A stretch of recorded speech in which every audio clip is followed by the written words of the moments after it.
Om Shanti Shanti Shanti.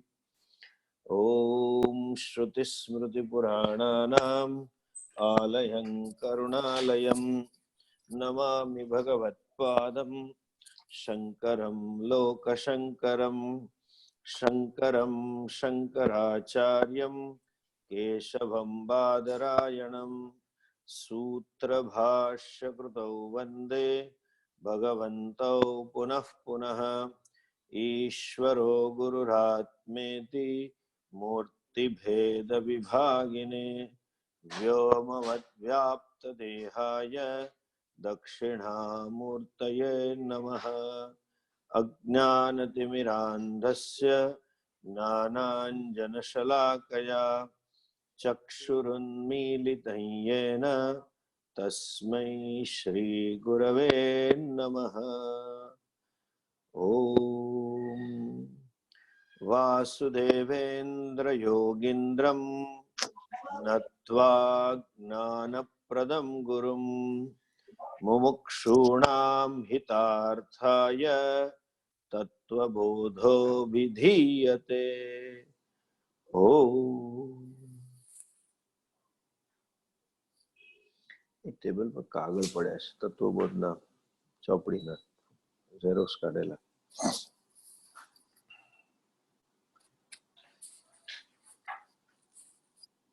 Yes.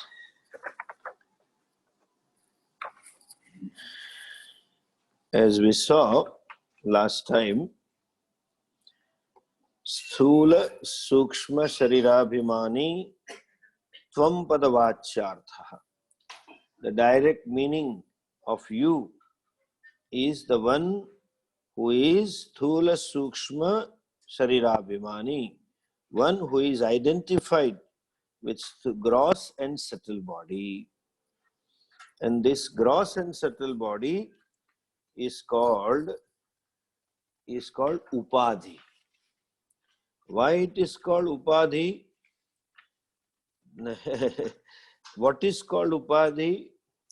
By mere presence, it as though imputes its own qualities to something which is near it. As we said last time, crystal and a flower. If there is a red flower near the crystal, crystal appears to be red. That flower is called Upadhi. Why it is called Upadhi? Without bringing in any intrinsic change in crystal. It creates the feeling or appearance that the crystal is red just by mere presence around it. It becomes as though, appears as though red to you. And therefore, the crystal is called Upadhi. Now, similarly, this physio-psycho complex is Upadhi for I, the individual. Why do you call it Upadhi?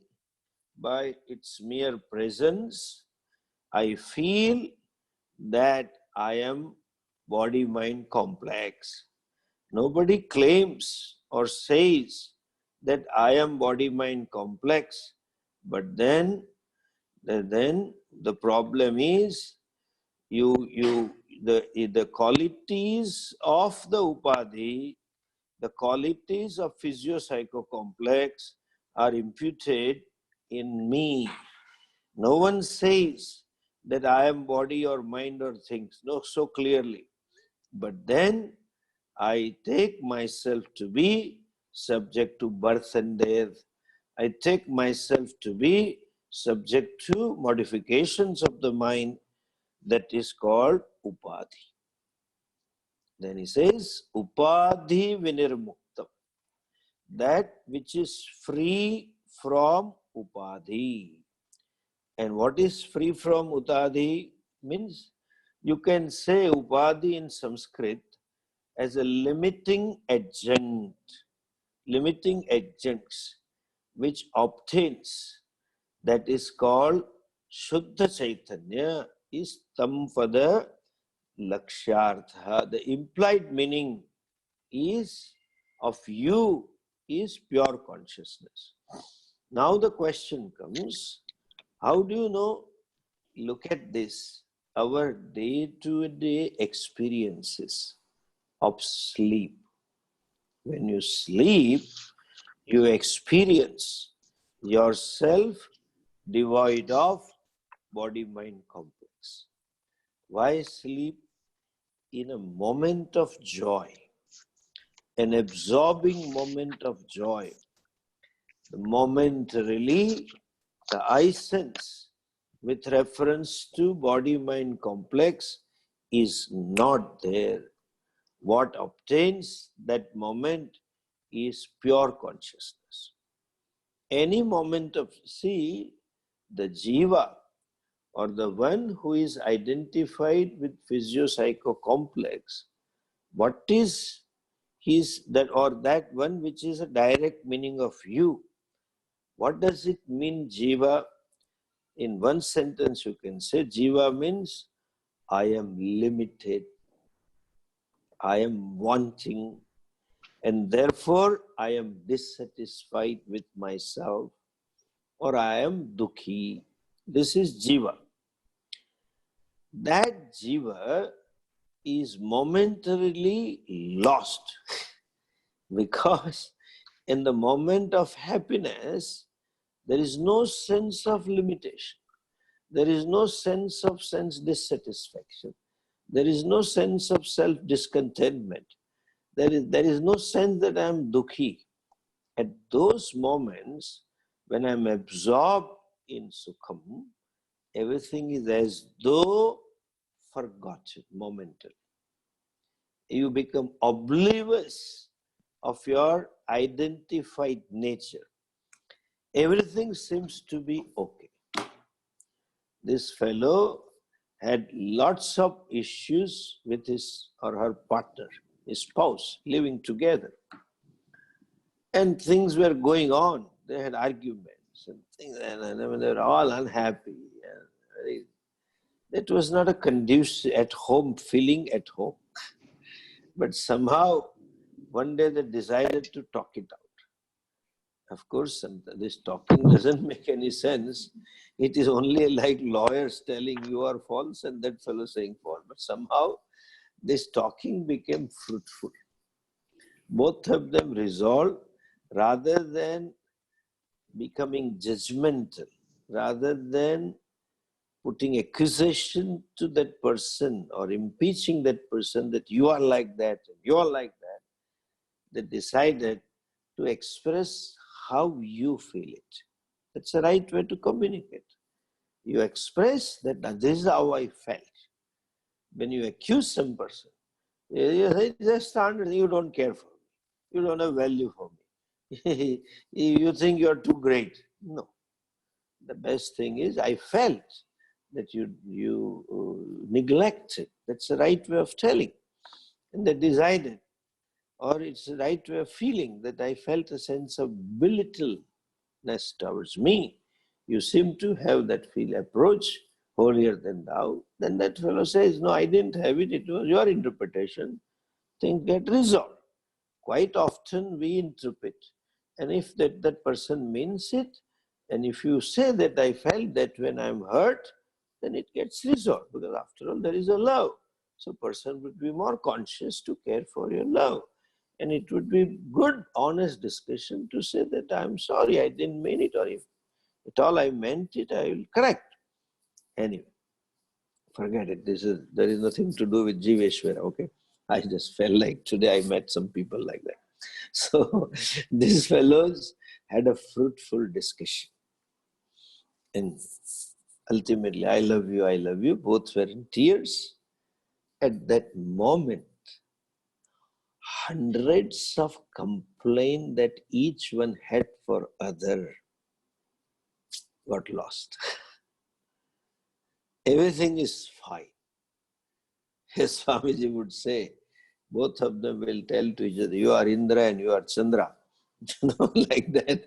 That means I am so satisfied with you. I am so happy with you. That moment, that though momentarily, but that moment you are free from upadhi. There is no identification at all with yourself. And that is you. That is Purna Atma. And that you being there, you feel happy because fullness is happiness. But only problem is that moment also it is covered with ignorance. That is upadhi vinirmuktam chaitanyam. That is tvam-pada laksharth. That being a case, the teacher concludes, evam cha jiveshwarayoho chaitanya rupena badaka abhava. Cha, and evam, thus. What thus? Jiveshwarayoho, between the jiva and Ishvara, between the created, so-called created, and the creator, there is badhaka abhava. There is nothing which can contradict. There is nothing which can deny. There is nothing which can falsify the non-duality of individual and total. In other words, there is no difference between Jiva and Ishvara. Okay? We are talking of two identities. There is a Vyavaharik Satta identity called Jiva, and there is an individual called Ishvara. But then, there is a difference. When we say we are talking of two identities, two individuals, that means we accept the difference, but in spite of the difference, from the Vastu point of view, there is no difference. Exactly like an ornament of gold and the total gold. Suppose this fellow had a brick of the gold. As they say, I was told in Africa, in the brick mines, they bring out the bricks of the gold. And this is called marketing style. You know, they put the brick on the top and ask everyone, okay, if you can lift the brick with only 2 fingers, sometimes with this and little finger, brick is yours. They know for sure. Every woman tries, but doesn't succeed. They know sure she is not going to succeed. Therefore, they have kept it. Otherwise, if it was plausible, they wouldn't have kept it that way. Anyway, they are not fool. So also, here there are 2 identities, and in spite of 2, there is no difference. Okay? Though the Ishvara means the cosmic mind, the total bodies, and it covers my mind also, the one who is a karma phala data, the giver of results, and who runs the universe, and who destroys and creates, and etc., etc. That is true. But what he destroys, what he creates, and what he sustains, and all the laws that sustains, and there is an order in terms of karma phala, etc., that is aupadhikam. That is because of upadhi. It has nothing to do with the Chaitanya. From the standpoint of view of the Chaitanya, you cannot negate the identity. Okay? There is oneness with reference to from the standpoint of view Chaitanya. Please understand, there are certain examples we give when like that our rope and snake example, a standard example of rope and snake. When the fellow says, this is rope, or this is snake, and the other one says, no, the snake is rope. So the snake is, is accepted from other person's perception, point of view. That easiness of the rope is nothing but, easiness of the snake is nothing but rope. When you discover that this is rope, snake seems to disappear for good. But sometimes the differences or the appearance doesn't disappear. The apparent thing doesn't disappear. Exactly like the sunrise and the sunset. So far, for millennia, humanity thought there is a sunrise and there is a sunset. When we discovered, we all studied in the school that there is no sunrise, there is no sunset. It is only the movement of the earth, but still you see the sunrise and you see the sunset. Negation of sunrise and sunset is not physical, it is cognitive. Appreciation of the fact that there is no sunrise is cognitive. Similarly, negation of differences between individual and total is not physical, it is cognitive. Seeing the identity is cognitive. Please understand this. Not understanding or appreciating this fact, people say, hey, you Vedantins, if you think everything is Brahman, you are Brahman, everything is you, why don't you walk away through this wall? And if for you everything is Brahman, why you need to eat? The negation of second thing not being there is cognitive. In Shastric words, that you continue seeing the sun rising, that you continue seeing the sun setting, that you continue seeing the sky touching the earth and the blue sky, etc., it is called Vyavaharik Satta. And that is not negated. It will be there. And you may even say that way also. Even the most learned scientist, suppose someone gets Nobel in that subject, geography, or in this astronomy, etc., he or she also will say, we shall see you tomorrow at 7. What? When? Evening or morning? No, sunrise time, you may say.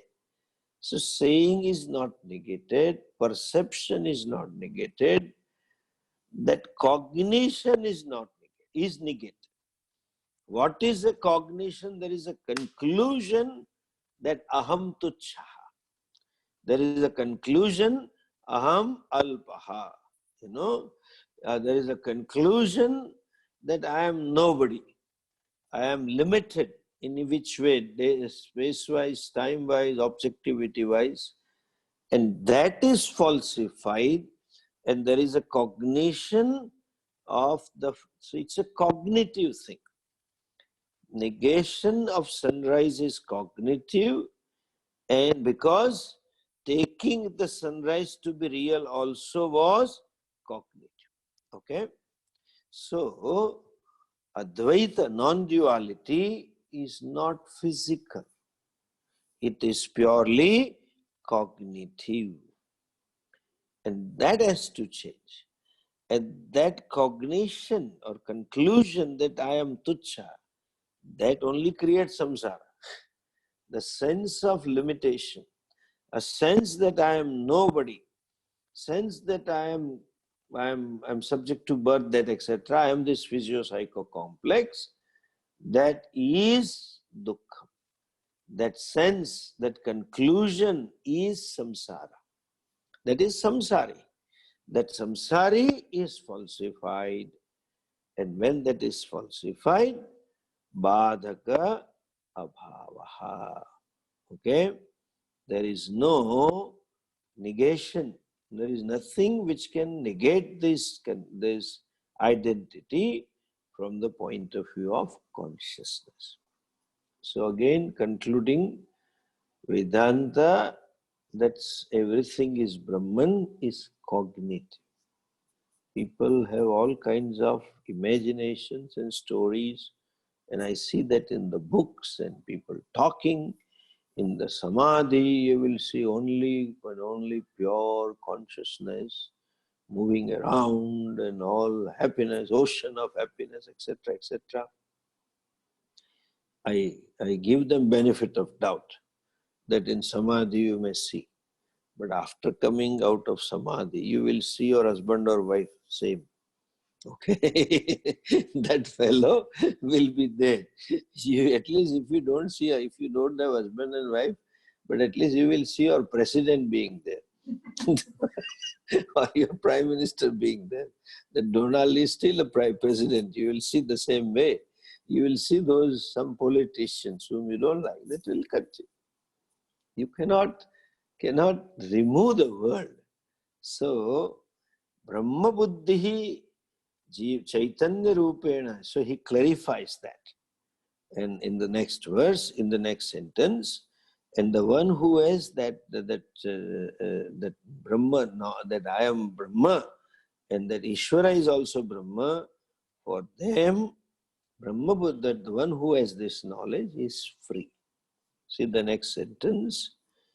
Evam cha, and thus, in this manner, Vedanta Vakyehi Sadguru Upadeshena cha Sarveshu Bhuteshu Yesham Brahma Buddhi Utpannaha Te Jivan Muktaha Bhavanti. Te Jivan Muktaha Bhavanti. They become liberated even while living. Even while living means in spite of limitations, they become liberated. Meaning thereby, in spite of being limited, they are limitless. They are free from limitations. We'll see this further, but in one sentence, that I feel limitations, I accept it, but then I am aware that limitations belongs to this upadhi, not me, the consciousness. Anyway, one thing he says, who is free while living. Okay, Jivan Mukta. Jivan Eva Mukta, even while living in this human form, in this human body, with this body being limited or mind being limited or whatever it is, I feel limited. I mean, I know, though I feel limitations, I know I am limitless. Okay? And now, this, and not only I am limitless, Sarveshu Bhuteshu Brahma Buddhi Utpanna. I am not simply limitless in terms of time and space, in terms of objectivity also. There is nothing which is away from me. Sarveshu Bhuteshu. Bhutaha means that which is. Bhu Bhava Sattaya. The existence. Bhutaha means that which has easiness. That ease is not separate from me. Or that ease is nothing but Brahma. Brahma Buddhi Utpanna. One who has cognition of everything other than me also as. Therefore I say, what I have often said this, and I'm sure I must have told in this class also, what is Hindu Dharma? You know, what is so-called Hindu wisdom, Indian wisdom, they say it in one sentence. If I say, what to see or to recognize or to own up the vision. What is the vision in one sentence? Is whatever is non-separate from Brahman. Or you can use the word Ishvara also. Whatever is not separate from Ishvara. Or whatever is not separate from me. And so-called is nothing but the names and form that is mithya. There is nothing separate from me. That is a vision that he quotes here. And though not much elaborated because it's a preliminary text, there are so many Shastra Vakyas. In Mundaka Upanishad, Kaivalya Upanishad, Ishavasya Upanishad, and so many Vakyas in Bhagavad Gita also. Okay? In Katha Upanishad also, there are mantras revealing this wisdom. That's what Acharya quotes. And how he says, Brahma Buddhihi Utpannaha. That Brahma Buddhihi Utpanna. Though the word is Utpanna, that Brahma Buddhi is gained or arises, but that is for a want of proper word or limitations of the word. There is no Buddhi rising, recognized. Right? Brahma Buddhi Utpanna means there is a cognition of everything being Brahman that is owned. Okay? It is exactly like a wave as a cognition that all the waves are nothing but water. And when I say all the wave, that all includes me also. That means I am also water and all other waves are water. And since all other I am water and all other are water, I can say nothing is separate from me. All the waves are in me as though. And I am everywhere. That I sense is implied to water, not the name and the form. Similarly, when the wise man says, nothing is separate from me, that I sense is placed in the pure consciousness. That consciousness is myself, and that is the self of everybody, everything else. And therefore, nothing is separate from me. And the total, the samashti, entire world of these waves is called Ishvara. Therefore, Ishvara also is not separate from ocean, you can say. It's not separate from me. That is aparoksha jnana. Aparoksha jnana means knowledge about the self. Knowledge, ajnanam is knowledge. That which is self-revealing, aparoksha. The one who has is Jivan Muktaha. How does he get this knowledge? It says, Vedanta Vakyehi Sadguru Upadeshena cha. How does he get the knowledge? By the Upanishad Vakya is famous Vakya, Sarvam Khalu Idam Brahma. Everything is indeed Brahman. And that knowledge is gained by Vedanta Vakya. Vedanta Vakya means Pramana.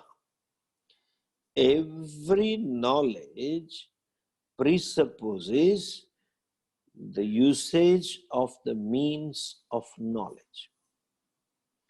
The means of knowledge only gives rise to knowledge. Proper means of knowledge and adequate means of knowledge. Eyes are the proper means of knowledge to recognize the forms, to see the colors. That is proper. But suppose this fellow has glasses and he goes to doctor. Doctor asks him to read the board. Third line he cannot read, he or she cannot read, because the means is proper, but it is not adequate. Vedanta Shastra, Upanishad, is an adequate knowledge and proper means of knowledge. How? That we have seen in the introductory text itself. Why? There are 6 means of knowledge accepted in the tradition. Pratyaksha, that means perception, direct knowledge through sense organs, that you see, that you know. Then Anumana, inference. When something that happens, that which is caused by someone, something else, and between the two, there is invariable concomitance. There are 2 types of inference. You may infer, but that may not be knowledge, it may be projections, it may be expectations. Exactly like people inferring the stocks. This has happened, so now the stocks will go down. It may not go down. People infer that this is this, or even a family, it happens, when the spouse comes home, either she or he asks, why are you not in mood? That fellow says, no, I'm in mood. Tell me what happened. He says, nothing has happened. No, tell the truth, something has happened. Nothing has happened. She says, no, you seem to be depressed. I'm not depressed. Something has happened. Somebody shouted at you. Then he shouts, you keep quiet. Nothing has happened. That inference was postulation. Nothing. In typical Gujarati, to chup marna, you be quiet. Nothing has happened. That's a postulation. But one inference gives knowledge because the perceptible event has invariable concomitance, relationship with what caused it. And that being the case, you can infer, yes, that cause must be there. Like even standard example they give, Parvato Vanniman, there is a fire on the mountain. How do you know? Because there is a smoke. That's a beautiful example. So far, technology has not falsified. Some of our examples have become redundant because of the technology. But this you cannot. Why? Because there can be fire without smoke. Every day in our kitchen, gas and all that. But there cannot be smoke without fire. If it is a smoke, there has to be fire. Some fire. At least there's that cigarette, e-cigarette. E-cigarette also has some electric fire in it. Anyway, so at least on the mountain, if there is a smoke, there has to be fire. That I infer there is a fire is knowledge, not projection, because there is invariable relationship. Then there is pratyaksha, anumana, arthapatti, upapatti, anupalabdhi, shabda. 6 means. There is still another kind of inference, because the cause here in smoke and fire, where there is a fire, at the same time, where there is a smoke, at the same time, at the same place, there is fire. You cannot have fire at different place and smoke at different place. You cannot have fire at different time and smoke at different time. There must be some fire there and there. But sometimes the cause is different at a different time. And now, as they give example, this fellow Devadatta, he says, I am fasting. I am dieting. I eat only, typically, our Indians have a lot of penance. I do chaturmas. For 4 months, I will eat only once. And already 3 months have passed. And this fellow has put up the weight. And he says, I am fasting. That means what? You see the weight, you see the shape, you can safely infer that he or she must be eating at night. When everybody sleeps, might be opening the fridge and finding low sugar and eating chocolates. Or at least this fellow must be eating carbohydrates. Suppose he eats only once a day and fast for the rest of the time, he skips 2 other meals, breakfast and lunch, or lunch and dinner, whatever he skips. But then he must be eating. That is arthapattihi. Okay? Then there are shabdaha and upapat. Sometimes you give by example, you explain. And so this absence of a thing is also knowledge. And last is words, shabdaha. The words is generally means of indirect knowledge. Any description about something gives rise to picture in your mind.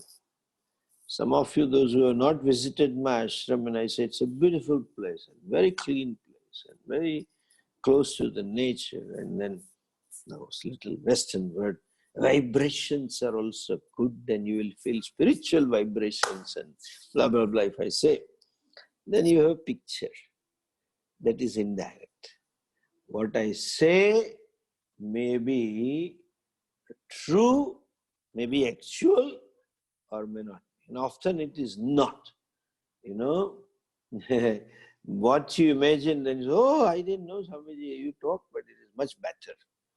And someone may say, of course, on my face they will say, but after I go over there, they say, Swamiji is too much talking, too much about his own place. It's not that great. That's an inference.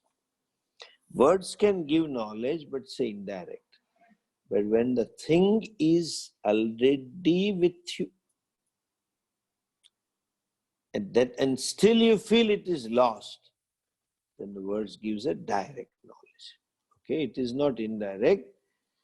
You recognize there and then, this is what I am, and this is what it is my true nature.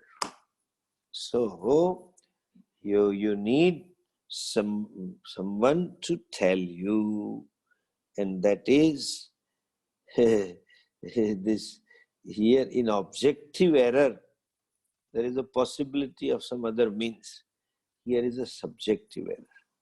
There is a sense of being an individual.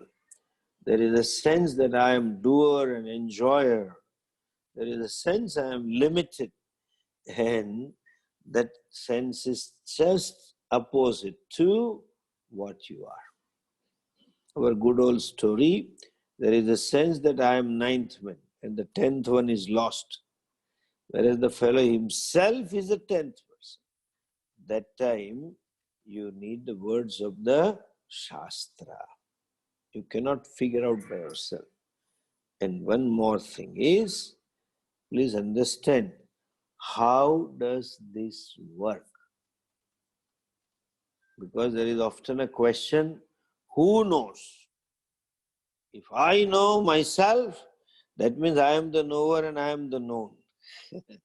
No. When there is a knowledge, that karta is not there. Please understand. Who is the karta, the knower, has a freedom. Kartum, akartum, anyatha kartum. To do, not to do, and do it opposite. That you have a freedom to do it whichever way. But that is karma is kartu tantra. Knowledge is vastu tantra. That means what?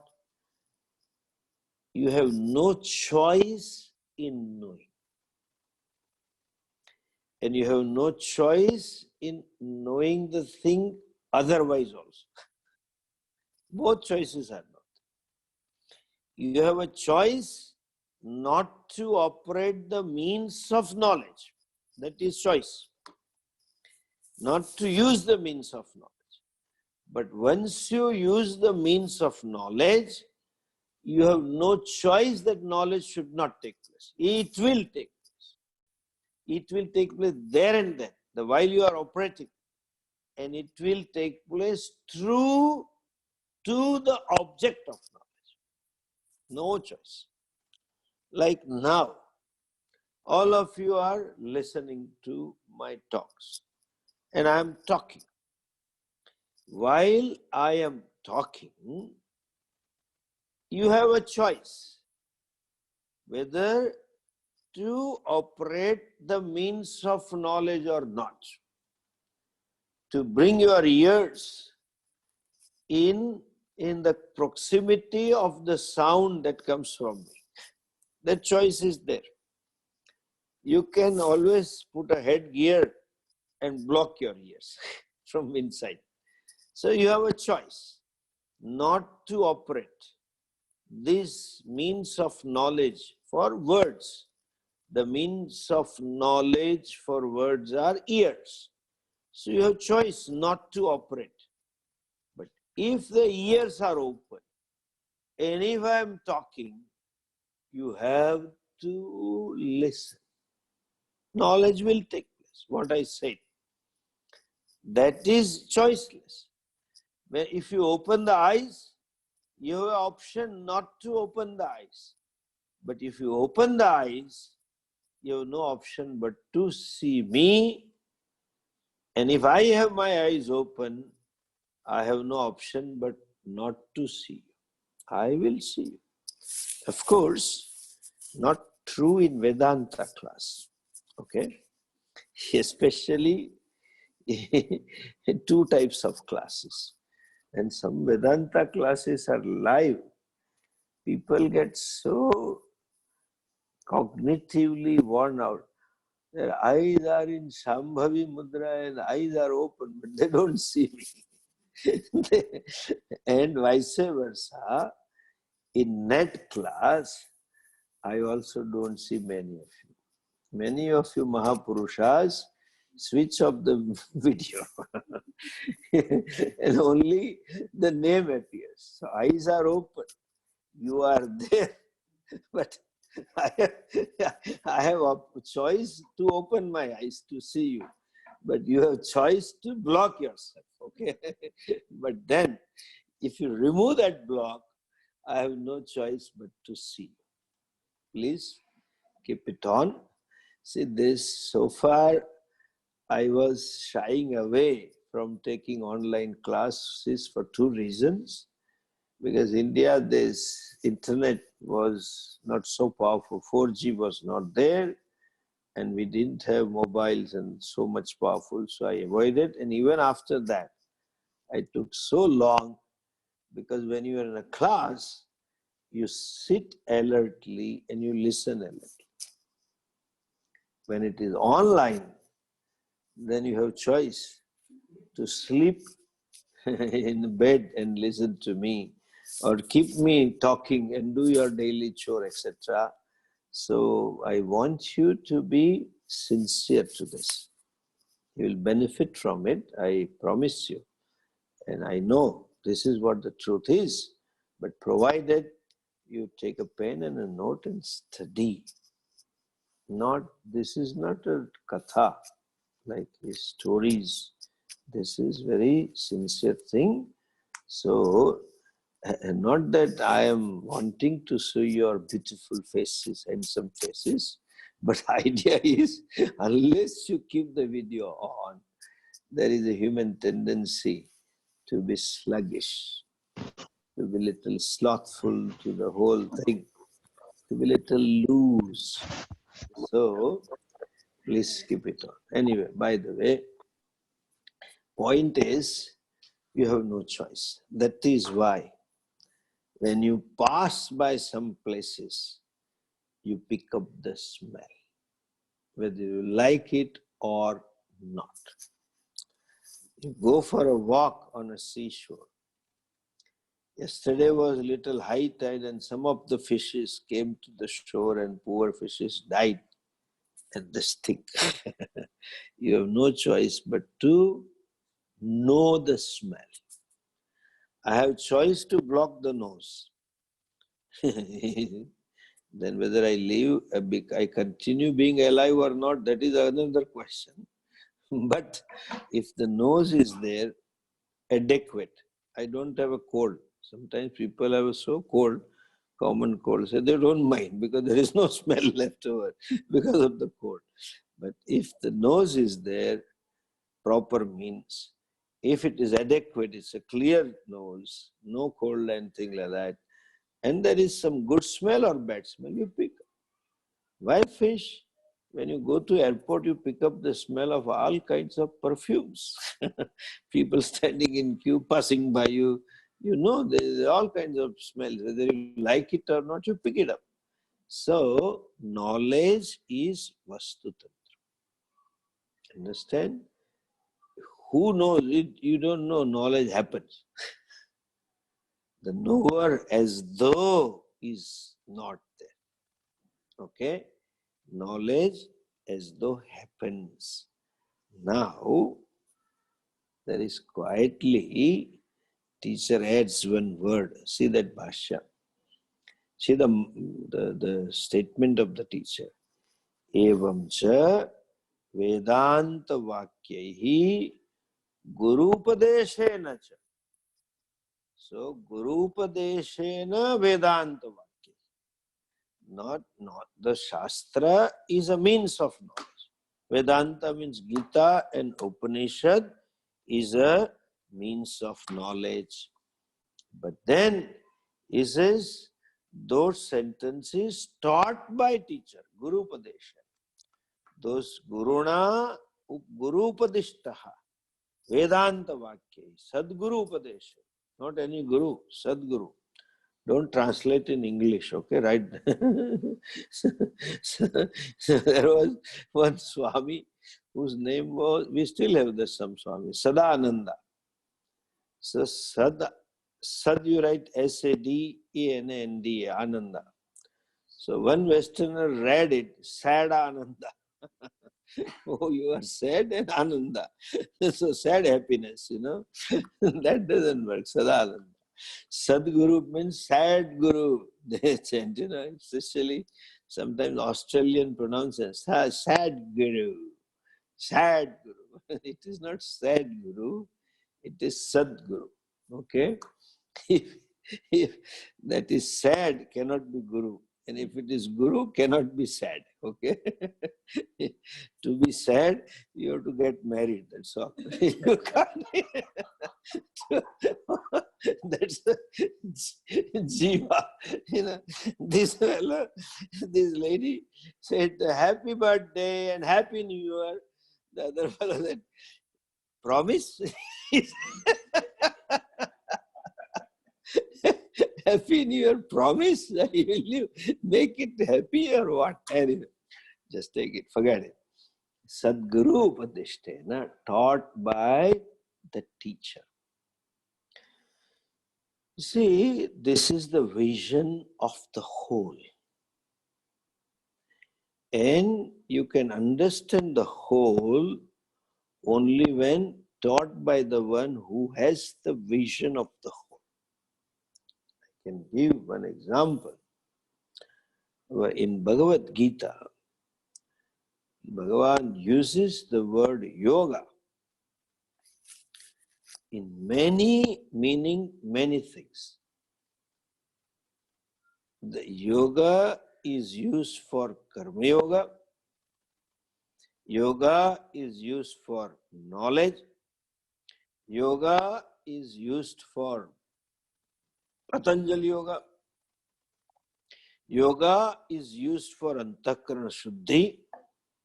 So many meanings. But that meaning depends on the context. In what is the actual what is the meaning of yoga here in this context? That you can know only when you know the whole. And you can know the whole only when you study the whole. But while you study the whole, you should know the every word's context and then connect it to the whole. So it is catch-22. Like even, suppose you want to understand this verse, Tasmad Yogi Bhavarjuna. They all quote. So many yoga teachers quote this verse. Lord Krishna says, may you be yogi. Or another verse, Tam Vidya Dukkha Sanyoga Vyogam Yoga Sangha. Yoga means to unite. Here Bhagavan says, Vyogam Yoga Sangha. Yoga means separation. To differentiate is yoga. To understand that verse, the meaning of this yoga, you have to understand the context. So you should know the previous verse, the meaning of the previous verse and the next verse. To know the next verse, you should know the another next verse.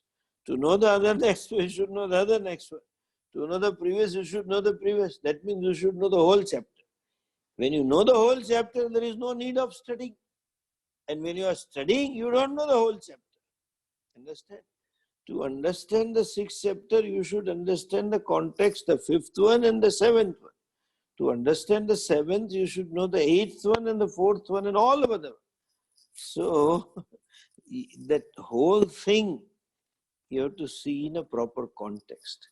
And that is where Shraddha also comes. When teacher says something, you accept it, pending discovery. And when you have the whole vision, things fall in its own places. Until you get the vision, things, you think it is contradictory. Therefore, many people find Shastras to be contradictory. So, because they don't have the vision of the whole. And they don't have because they didn't go to a teacher who had the whole vision. And who had this? Suppose I go to my teacher who had the whole vision of the whole. How did my teacher get it? He got it from his teacher, etc. Ultimately, the first teacher is the Lord. And the Lord had to reveal. Therefore, we say, Shastras were revealed. Just as you open the eyes. Similarly, you have to expose yourself to Shastra. This expose word is applicable more to all this olden. I am lucky I belong to this generation where people have used those old cameras. They are not auto mode. They will adjust the light and all that. So there is to be Kodak and Nikko and all other cameras. So you have to allow the lights to come in certain speed, exposure. Sometimes if it is dark, you expose the film for a longer time. If it is too bright, your exposure is reduced. Aperture, the hole is opened very little exposure, you get the print. Similarly, you have to expose to the light, the teaching of the teacher. And that exposure is with Shraddha. And in other words, Shraddha means two things. That titiksha, pending discovery, I accept this. That means some degree of objectivity. And the one who gains this vision, having exposed to a competent teacher, who himself or herself has a vision of whole, and when he or she teaches it, the teaching also becomes necessary because the teacher has to build up the context. It is a contextual way he has to reveal the Shastra. And that he has to see. And another one, why you need teacher. You see, each individual has his or her own psychological background. The issues, psychological issues, or you can say unconscious caused issues, are purely subjective. There may be some common trait, but the background, that unconscious, is entirely different. And that sometimes obstructs, inhibits one to gain the vision. And when there is a competent teacher can guide him to remove these inhibitions. There is some subjectivity in his or her perception. That subjectivity doesn't let him or her accept the things as it is and see the things as it is. That time you need a teacher unto whom you surrender, and then he knows, he addresses those issues and makes the thinking clear. So, Sadguru Upadesha, by the Upadesha of the teacher, the teaching of the teacher, that person is Jivan, makes the one who gains. Teacher has to be Jivan Mukta, and one who gains also is a Jivan Mukta. Exactly like American clothing and old days Indian clothing. The teaching there is, you cannot buy that from Walmart. You may buy standard sizes and Western clothing. Nowadays, India also have the same issues, but we used to have tailor-made clothes. So to go to a tailor, give them size, and then they will measure here and there, and then stitch it. But every teaching is tailor-made. Otherwise, there may not be exact fitting. Some core issues will not be addressed. So it is a tailor-made. So look how great you are. Every Shishya, now people have those status. I wear only designer's clothes. So every Shishya's teaching is also designer teaching. Teacher has to do that. Even if there are, therefore it used to be 1-to-1. So even if there are 4 or 5, he has to tailor that according to the background and the issues of the student. Because here, the eyes are adequate.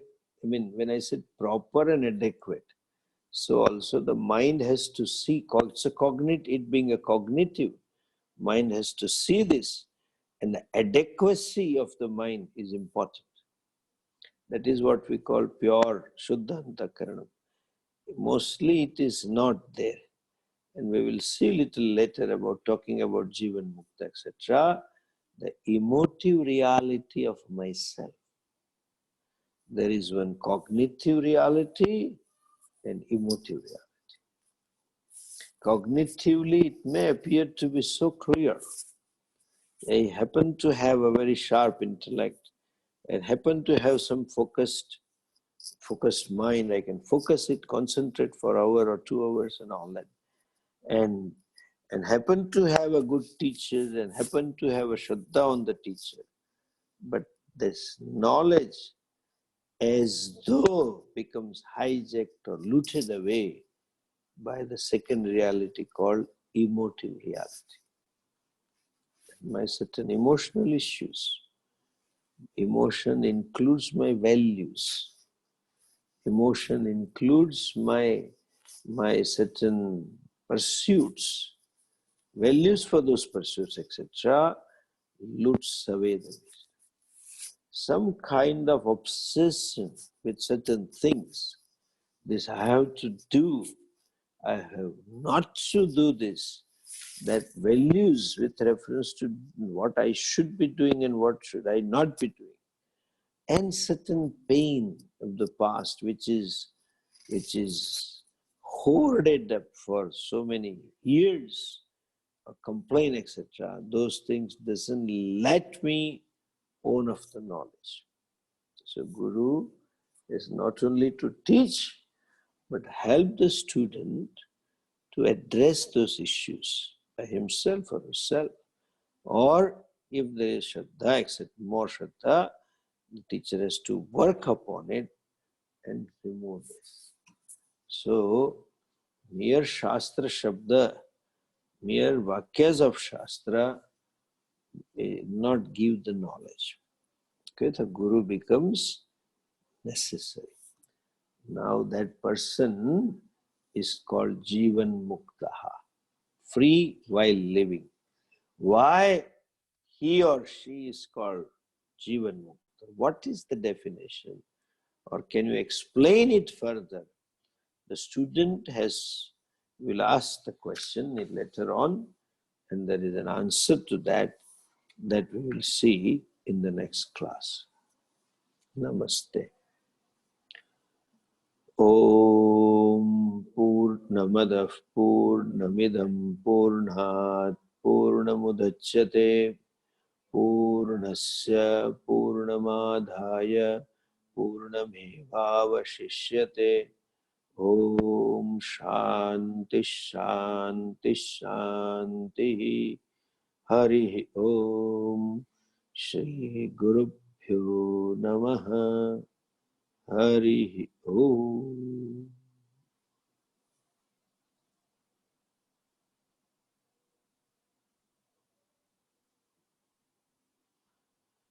Thank you. See you in Swami. next class on the 1st.